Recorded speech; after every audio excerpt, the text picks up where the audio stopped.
It's no secret, Mario fans are often the most spoiled bunch when it comes to how many games we get and how often per year. It's Nintendo's flagship mascot, the most iconic gaming franchise, so of course Nintendo would put Mario on such a high pedestal. And while plenty of games throughout the decades speak for why Nintendo and consumers hold Mario in such high regard, especially this past generation, that wasn't always the case. It's the year of 2012. E3, the famed video game expo, happened where companies, including Nintendo, would reveal a lot of upcoming titles, and Nintendo was on the cusp of dropping a brand new console. Natural to expect a Mario game would come as a launch title alongside new titles for the currently successful 3DS. 2D Mario was always Mario's most popular stomping grounds, the primary position most would consider as the sacred pillar of what makes Mario what he is. New Super Mario Bros. On DS would see a return to the 2D Mario formula after more than a decade at that point. There wasn't a new 2D Mario for so long until this one, and 3 years after would come its console sequel, New Super Mario Bros. Wii. Forget the former's edition of minigames and a versus mode, or Wii's focus on multiplayer co-op. These were good 2D Mario entries and proper platformers to the franchise. Tons of people, myself included, love these games. But that affinity didn't stick when that E3 came around 3 years after, 2009. DS was the big return to 2D Mario after such a long time that it being by the books, it was okay, and while we didn't add or change that much different from its DS counterpart, it was still a solidly designed Mario game and return of 2D Mario on consoles. But come E3 2012, and the major Mario titles to come were the jarringly titled New Super Mario Bros. 2 and New Super Mario Bros. U. Two new 2D Marios announced at the exact same E3, and both, especially 2, looking exactly the same as the Wii one. Yeah, you could imagine a vast air of indifference across a lot of fans around that time. And sure, they're both still good games, but you could tell, despite being called New Super Mario Bros., they felt like the most old-fashioned, predictable, and safest types of Mario games Nintendo could offer, and it didn't look like Nintendo wanted to expand or push 2D Mario in any creative or interesting fashion. These games felt like the same experience we got since 2009 or 2006, carried further when the Mario Maker games dropped in 2015 and 2019, which those are creative Mario games in their own right with how many options you're given to construct Mario levels of your own and share them with others. But all their themes, obstacles, levels, and visuals basically center around Super Mario Bros. 1, Super Mario Bros. 3, Super Mario World, and of course, New Super Mario Bros. U. Decade-old Mario games that have consistently been the main source of inspiration surrounding world themes, enemies, bosses, visuals, your grass plains world, desert world, snow, forest, mountain, beach, sky, volcano, and such. Your Goombas, Koopa Troopas, Piranha Plants, Boos, Bloopers, Hammer Bros, Spikes, Dry Bones, Chain Chomps, and whatnot.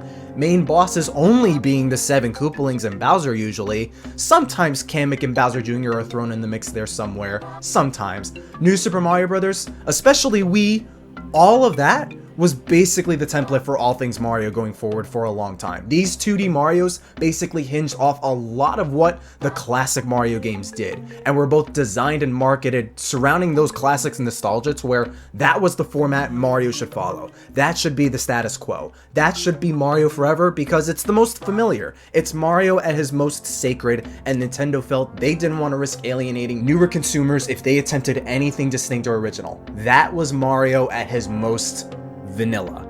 And that vanilla, stale, or bland influence of the same old Mario story, the same old Mario worlds, enemies, and level design and whatnot, creeped its way into plenty of other Mario games. Mario Party would see some of this in 9 and 10 on Wii and Wii U respectively, even some of the Mario Parties on 3DS.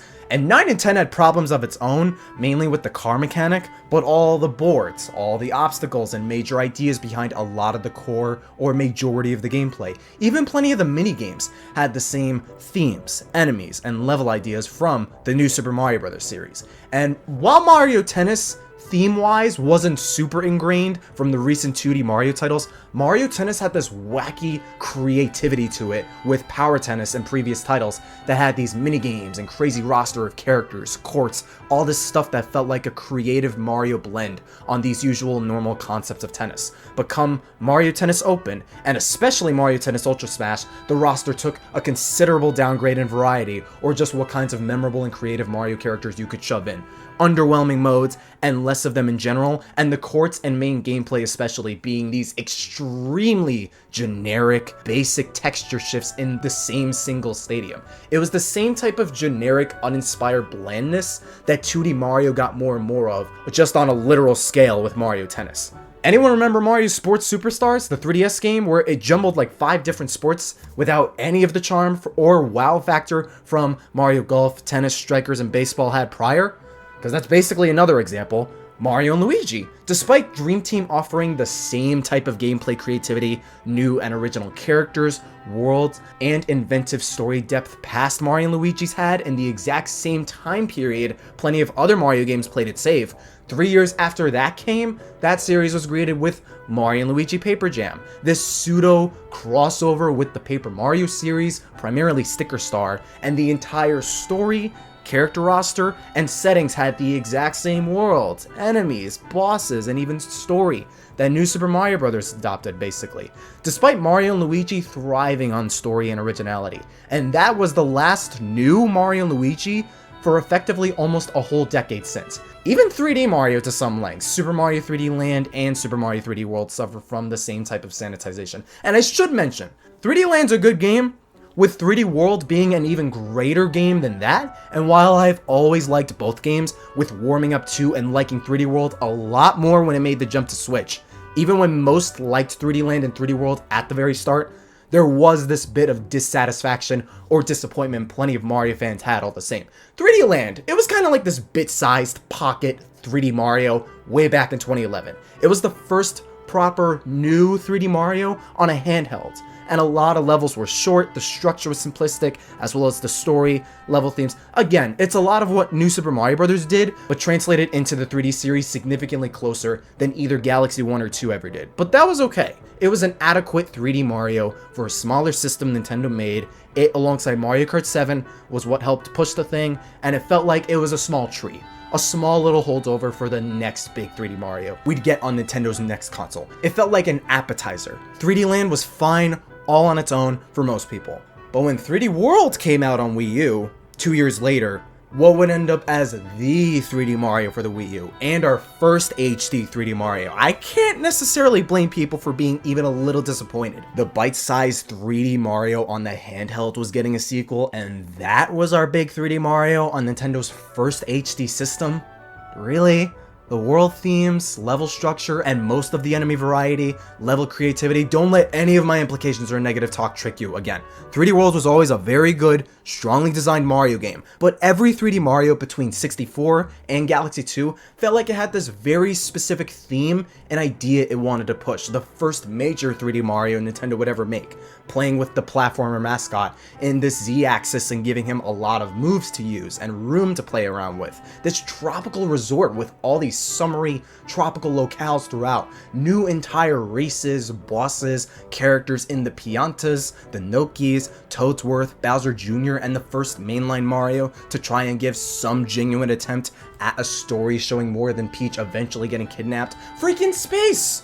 You could do anything with space! The vast, endless emptiness and unknown beauty of space, and both Galaxy games, primarily one, basically tried to marry the linear structure of 2D Mario in a flexible, inventive, and unique way the 3D games before it tried to do, all tying into the idea of a grand, epic Mario adventure through the stars, the ingenious gravity shifting mechanic, all the surreal and varied planets and galaxies you visit, the baby star people that act as both gameplay and narrative material alongside other new characters, Rosalina, her sad and heart-wrenching backstory told in this little fairy tale book. The overall atmosphere Galaxy had, going from this, or even Sunshine, or even 64, or Galaxy 2, to this?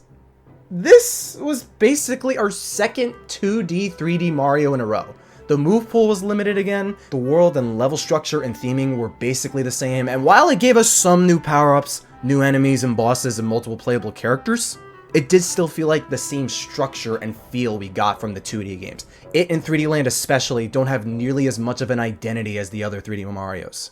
And of course, the biggest victim, another sub-series of Marios that used to be super heavily into telling inspired stories with a slew of creative, original characters and set pieces, Paper Mario. Everything that made 2D Mario predictable and stale got into Paper Mario with Sticker Star, with Color Splash continuing all of the exact same sanitizations, and the Origami King doing a lot of the same. And like each Paper Mario was this kind of sort of baby step into making more inspired characters, whether in writing or design. The locations definitely gradually got better, like each game, but all the creativity and richer narrative and character expression and gameplay on top in all three in particular were still significantly restricted in essentially the same way. Since Paper Mario Sticker Star, as stated by producer Kensuke Tanabe, it was no longer possible to modify Mario characters within the Mario universe, and there was a process that characters had to go through a strict IP team of some kind. There was a lot of interviews surrounding Paper Mario across the last three new titles that a lot of it surmounted to a lot of character and story elements being forced to be toned down, the gameplay and most other elements being ingrained incredibly so in some paper theme. But the one Mario series that challenged how far Mario could go and how creative it was, why it had a lot of people adore it, because of its creativity, it was forced to play it just as safe as mainline Mario, and that was a really big bummer for a lot of people. 2D Mario, 3D Mario, Paper Mario, Mario Party, Mario and Luigi, even Mario Tennis in its own way. It's very obvious that a lot of Mario entries had to follow this very safe, sterile, and predictable format that made Mario plain. Not every game, but it was in a lot of places, so Mario fans in one way or another wanted Mario to spread his wings and do something genuinely interesting, throw down something we wouldn't expect or see from the series. Hardly many Mario games throughout the 2010s did some creative theme, creative pull, interesting setting, idea, or characters to interact with, or anything with some genuine wow factor that would give it some identity. Meanwhile, other platformers, both Nintendo-focused and non-Nintendo-focused, completely pushed the bar and did new, creative, unbelievable stuff in mechanics, level design, story, and whatnot that it just felt weird Mario couldn't do any of that basically anywhere.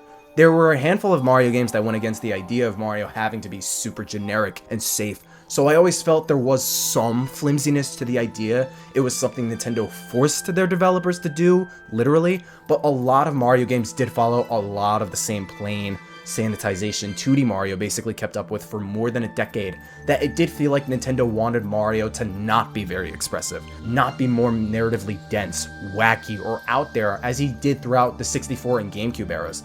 Almost like it was a set of rules, these guidelines higher-ups made, to where it's led a belief amongst a lot of fans of Mario that Mario was being mandated to being bland and boring. But then, 2017 comes with another brand new console from Nintendo, the Nintendo Switch, and a brand new 3D Mario came into the console several months after the launch in the form of Super Mario Odyssey.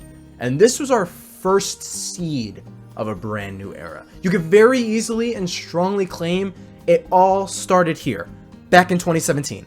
It harkened back to the sandbox formula of 3D Mario, not seen in 15 years. It introduced an unbelievable number of moves, old and new, to Mario's repertoire. The worlds were very inspired and wacky and filled with all kinds of surprises. The monochrome art style of Bonneton, the Cap Kingdom, the first proper world sporting dinosaurs and its ancient fossilized architecture, an entire world based on New York City, a feudal Japan world that's supposed to act as Bowser's castle, being able to dress up Mario in a variety of outfits, costumes, not to mention Cappy and all the extra platforming maneuvers Mario has, the capture mechanic, all these new and charming races and characters, even a solid and involved story for 3D Mario, ingrained heavily in the gameplay progression. It was the most inventive 3D Mario since either Sunshine or Galaxy in theming, story, and world building, and definitely the most inventive since 64 in terms of sheer gameplay depth.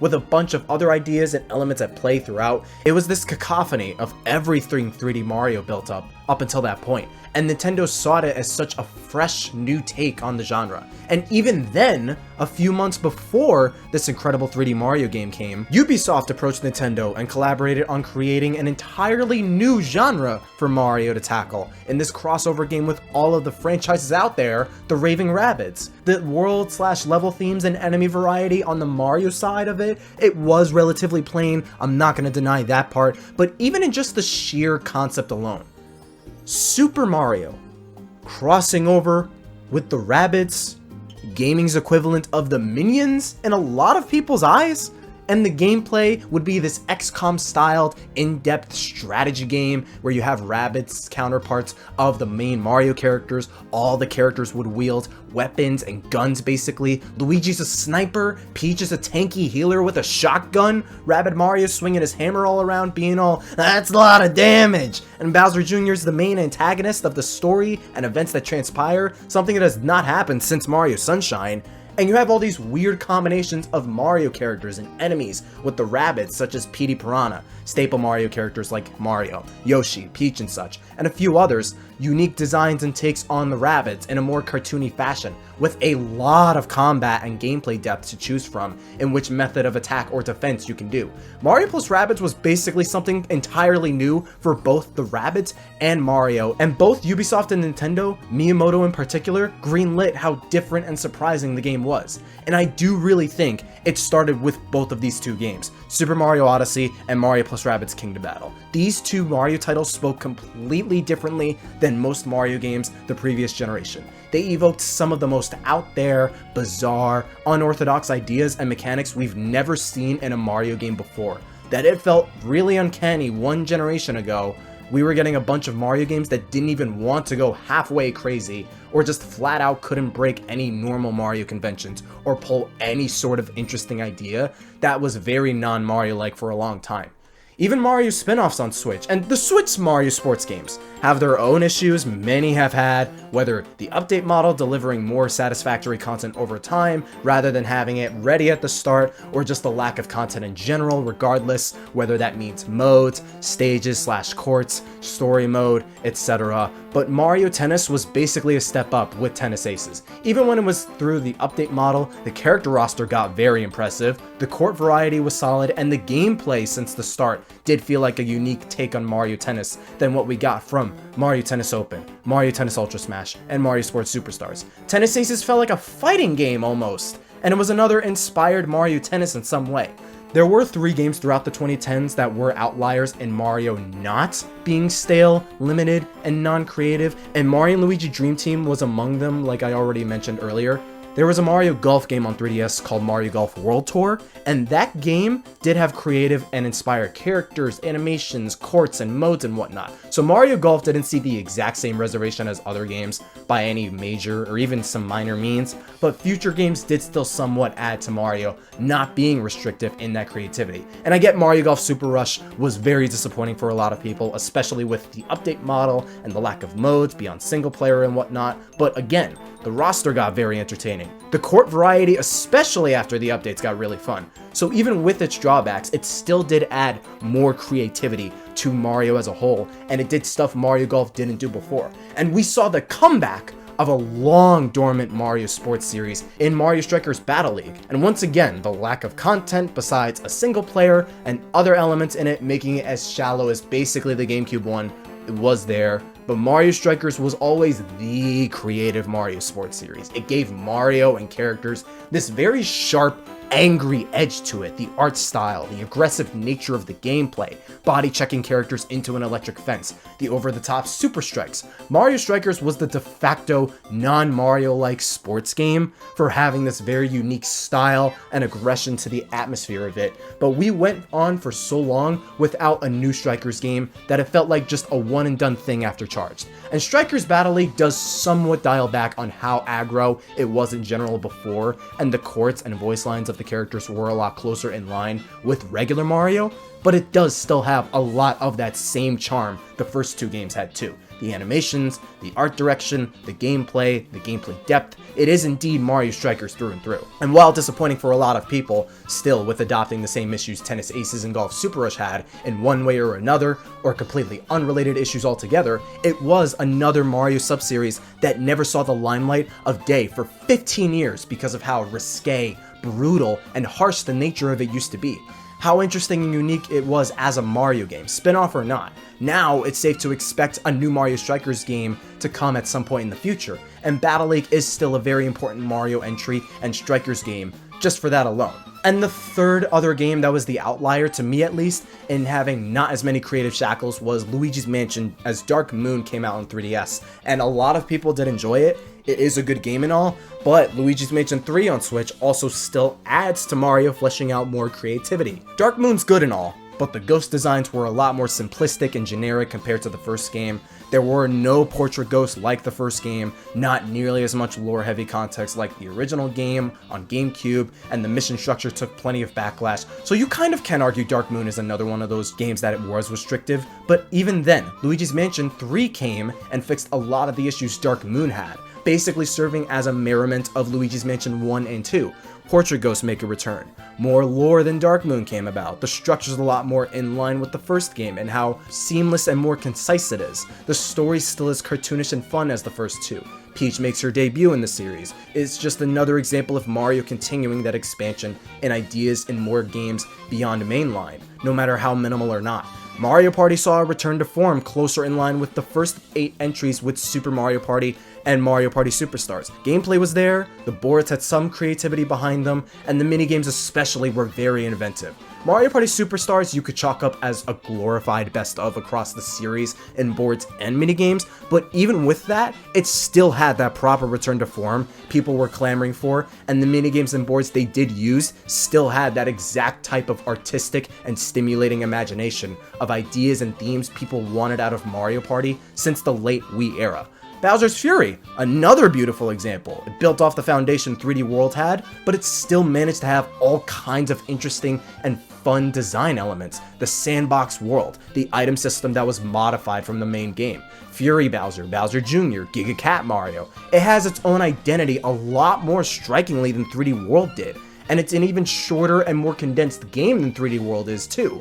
Mario plus Rabbids would eventually see a new sequel with Sparks of Hope, expanding more on the story, more new characters, grander stakes, expanding the gameplay and exploration, more new and creative stuff with Mario in this series of games as well. Basically, every new type of Mario game coming out on Switch offered something fresh, bold, and expressive in some way, small or major, sometimes multiple ways. Even in the midst of a lot of these later titles, there was also the theatrical Mario movie Nintendo collaborated with Illumination on. Say what you will about the rushed pacing or the character writing and interactions being pretty surface level, but that was another major instance of Mario branching out his creative wings, giving us Mario and Luigi's family, their origin, translating the whole lives mechanic in 2D Mario into Mario's stubborn, never give up personality, Mario's interactions with Donkey Kong, what the movie does with Donkey Kong and Peach throughout. It did still new and interesting stuff we've never gotten in any Mario game, and Nintendo opting for a theatrical movie all on its own is something we would have never gotten ever from that company, let alone a Mario movie if we tossed the idea around during the Wii U era literally 7 years ago. So not only were there like 5 or 9 Mario games that evoked more of that exact freedom of artistic integrity and innovation that people wanted from Mario for so long, you also had a Mario movie being a complete opposite action Nintendo would not have wanted to acknowledge and would have distanced themselves from for multiple generations. A lot of stuff surrounding Mario that was far from sterile and vanilla was happening throughout the Switch's existence. And that leads us to June of 2023, where Nintendo really went and fully convinced us that we're not experiencing the same type of Mario we did throughout the 3DS and Wii U. The exact type of Mario games where it's sacred ground and you couldn't alter or change much gameplay or visuals, theming, concepts, philosophy, and more. Nintendo was going out of their way after so long to finally break that and evolve 2D Mario. Super Mario Bros. Wonder is a brand new 2D Mario coming in less than 2 weeks, and it looks like the absolute most creative and ingenious 2D Mario in ages. It's got so many different kinds of interesting factors throughout the game. A pretty huge roster of playable characters for a 2D Mario, Peach, Toadette, Daisy being among them, a complete art style shift, a 2D Mario with an actual style to it.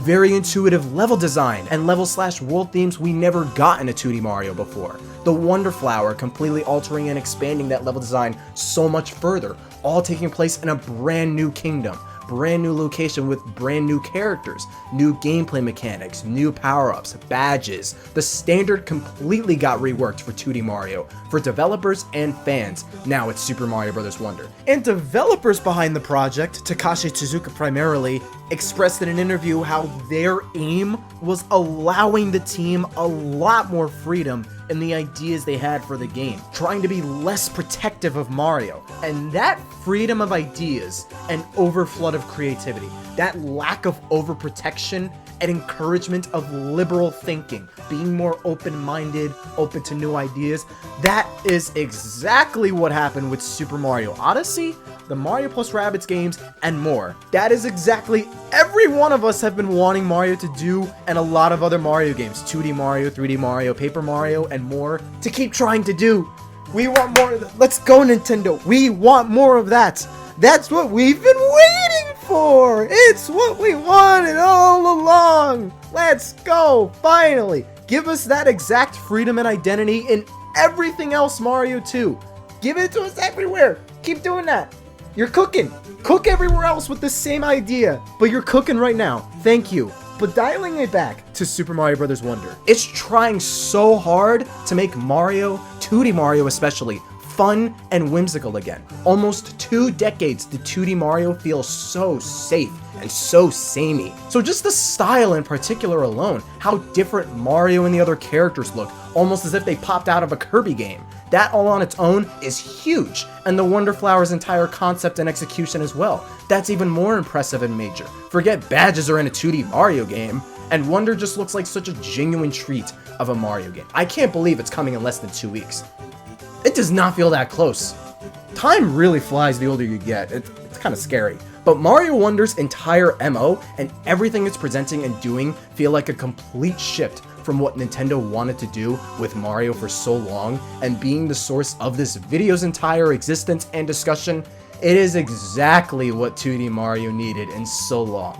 But you pair Wonder with a lot of other Mario games throughout the Switch's existence, and it really does feel like we've just entered, have been living in a different era for Mario for a while. Like Mario's done being safe, done being predictable and sanitized, and is ready to try and be the most ambitious and energetic he's ever been, which is unbelievably refreshing. Bolstered even more by 3 more games coming! There are 3 more examples of games that evoke that same exact type of creative, unrestricted, and ingenious type of Mario adventure people want. Princess Peach, after almost 2 decades, is getting a brand new game with Princess Peach Showtime. And it is completely original in attempting new ideas and stuff neither Super Princess Peach or any other Mario game has ever done. A sieged theater. Peach has to take down a brand new villain with new characters appearing. Each level/theater being a different genre of theater, so you don different costumes and gain different abilities based on that theater genre, and the gameplay genre shifts per theater as well. It's pouring in a lot of ideas for a Mario spin-off, especially centered around Peach, and is so incredibly fresh and original. And even more wild, a remake of Super Mario RPG. A cult classic Mario game is getting this gorgeous remake, but it was always this unusual, zany, creative Mario adventure with all these crazy and original characters, unique designs, bosses, enemies, inspired locations, and a layered, interesting story. A very experimental Mario game that Nintendo did not, if not barely, acknowledged in almost 3 decades. That is such a huge deal for millions of people. And even wilder! Paper Mario, the 1,000-Year Door, is also getting a remake. I know Paper Mario, for most people, it's usually just another type of Mario game that goes under most Mario fans' radars. But as I've mentioned countless times in multiple videos, and will continue to do so, even with all my bias for Paper Mario as a whole, no matter how much of that should sway you against my words, I could make this 10 more videos all on its own, overstating the same exact thesis and reasons over and over and over if I wanted to. It cannot be understated how monumental Thousand Year Door getting a remake is. Literally the Paper Mario that fans wanted to return to in a new game. The sole Paper Mario used as an example of all these wacky characters, a crazy story, innovative gameplay, and all that. The one game fans pointed to as the template developers of the series should follow for new games that felt Nintendo didn't want to because all it did was go against those recent philosophies. Now, it's with these gorgeous fancy graphics, having the game on Switch at all, potentially new stuff added that can make the remake a better version of the original. So much about this remake is a huge deal. But even with all of that, just the whole Paper Mario situation, 2D Mario was always the primary Mario series for everyone out there, and the easiest one to spot for most eyes in terms of either creativity or lack of. But if we learned anything from Paper Mario Sticker Star, Color Splash, or Origami King, no other franchise got hit harder with that lack of creativity than Paper Mario. Besides Mario and Luigi or 3D Mario, it was the Mario series that thrived harder than the others on doing everything as creative as it possibly can. It is indeed far more than just Nintendo capping off a direct on a regular whatever Mario spinoff. It could just very well be Nintendo and Intelligent Systems' attempt at throwing a bone to classic fans of the series, and nothing more. But I'm willing to have faith and believe it's them saying to hell with these plain, sanitized, and creative restrictions. And I get the oxymoron of how this is a new era for Mario, and two of the biggest examples are remakes. I get why. They're not new titles when you boil it down. And with Super Mario RPG, some might think, well, it's a really old SNES game, so it could warrant getting a remake being several generations old. No! These games, being remakes or not, does not matter. Especially when everything about both remakes are basically being maintained right down to the character designs. Paper Mario The Thousand Year Door and Super Mario RPG both stand against everything Nintendo said Mario had to be for the past decade. And Thousand Year Door, for Paper Mario in particular, is everything Paper Mario could not be at all for 11 years. They both have distinctions in established Mario characters, in designs, ages, gender, etc. They both have these wild and wacky settings, original and new characters, races, innovative gameplay, this style, this charm, and ambition for Mario that it's very astonishing just how much has changed across Mario's entire pool of games with this Wonder, Mario RPG, Peach Showtime, etc., and even more if you add the rest of the Mario games on Switch.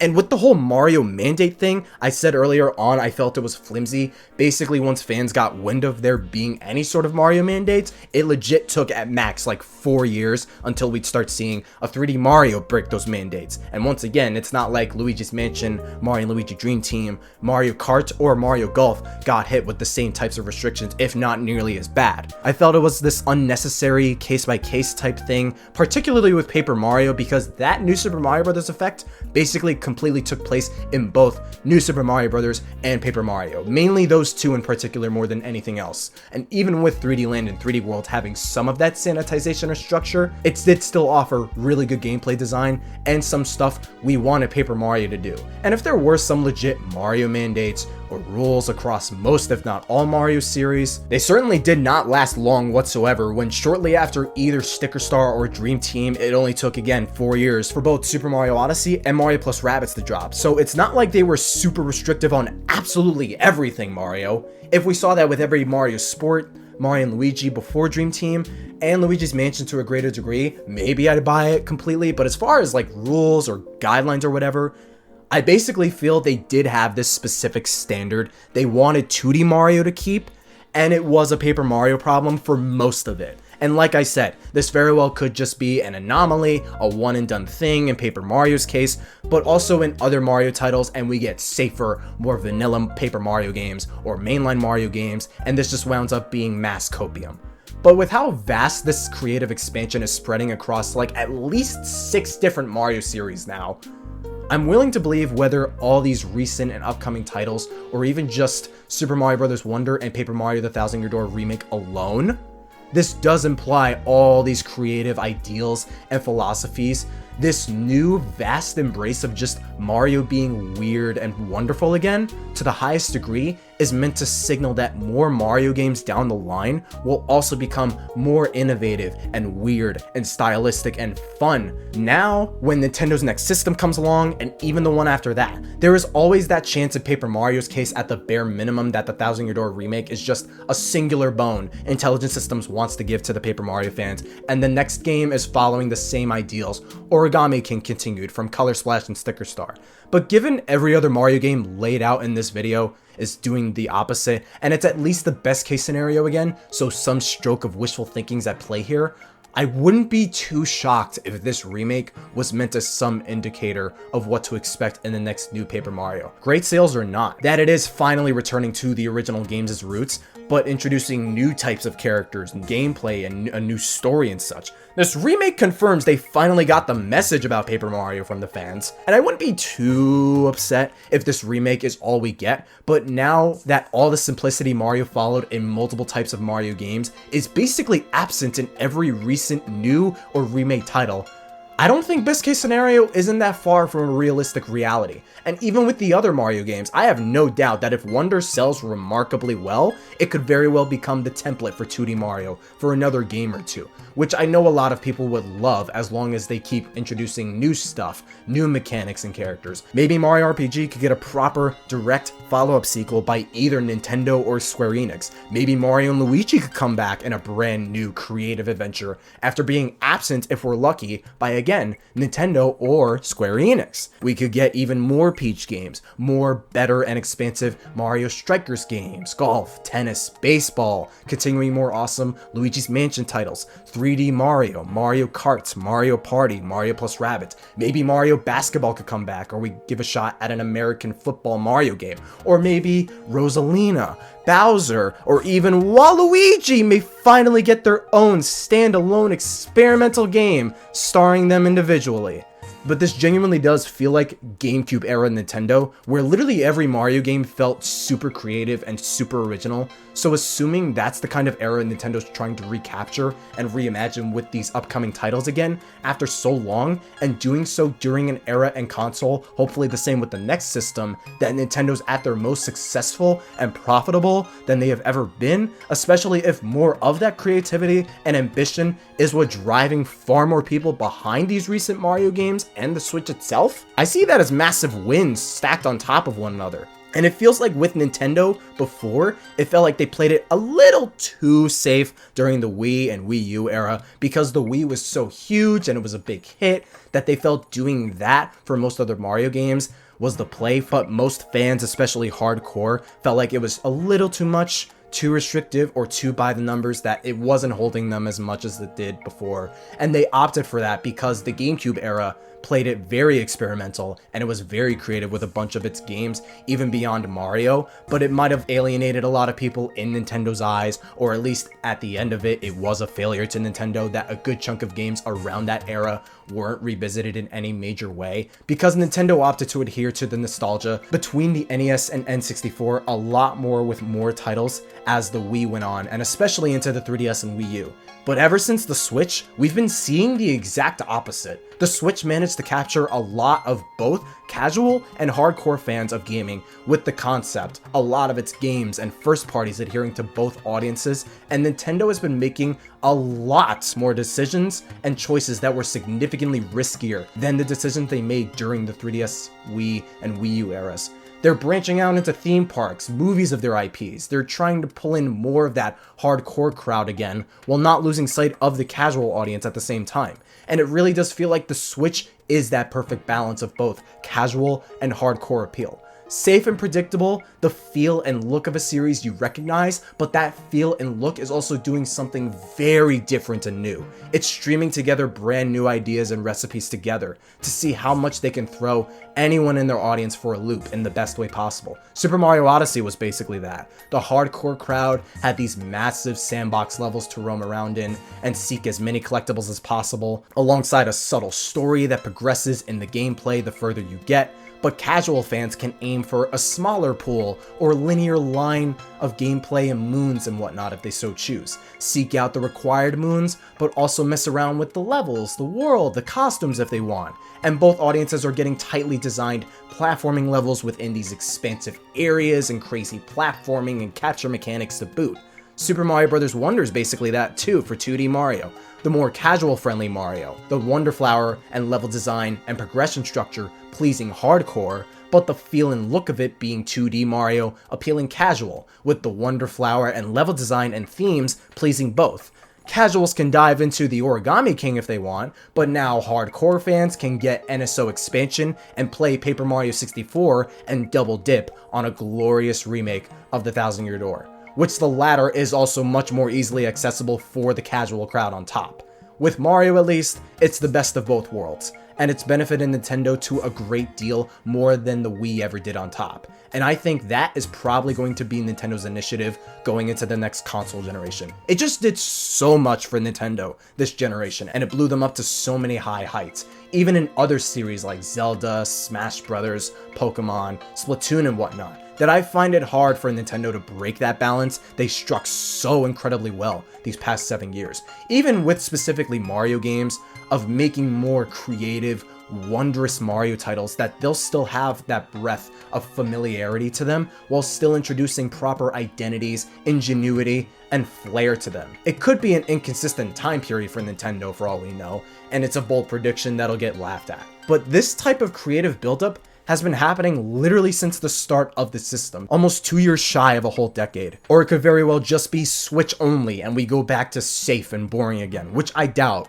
But even as it is now, Mario 100% is entering or has been prospering for a while in another ambitious and charming new era, and I couldn't be any happier as your average spoiled Mario fan. Let me know your thoughts on all this down in those comments. Thank you so much for watching. I'm gonna go wrap up my mental mulling over Hunter x Hunter. I rewatched that recently. Bro, even with the annoying narrator and the Chimera Ant arc, that arc had no right being that good. Like, come on, Tagashi. Come on. What the? Chairman Election 2, The Phantom Truth. Hunter x Hunter's, that is such an easy top 5 anime. It is so unbelievably good, even the second time. Stay super. Yo, hey, 妹妹，嘿，我来呀！不，共和大哈哈呀，拉面，嘿，来面，白哥面，共和再见呀，哈哈，拉面，烫手面，谢谢。